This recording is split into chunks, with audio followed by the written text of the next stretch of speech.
For This Week in Washington, I'm Dan Holler. School choice for D.C. children and taxing energy production are the big issues this week in Washington. This week, the Senate will continue to debate the bloated $410 billion spending bill. Buried within that legislation is language that threatens to terminate the D.C. Opportunity Scholarship Program.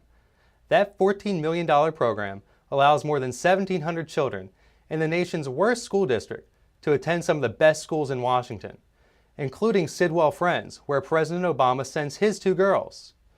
Those families, whose average income is less than $23,000 a year, face the real possibility they will have to send their children back to failing public schools. Senator Ensign has offered an amendment that will save that program. If that amendment is rejected, the President and members of Congress who opposed it should explain to the children their vote. After all, the legislation does approve $15 million in grants for second chance offender re-entry programs. Too bad many of these kids will never get a first chance.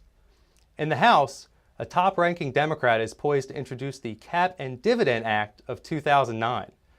Conservatives may be attracted to the word dividend, but they must recognize the cap will have a debilitating effect on the American economy. Last year, Americans saw their rebate checks devoured by soaring energy prices, and the same will be true under a cap and dividend plan. Our country cannot afford more self-inflicted economic pain. For more information, log on to humanevents.com and read the legislative lowdown. I'm Dan Holler, and that's This Week in Washington. For more information, log on to heritage.org and stay tuned next week for more news and information.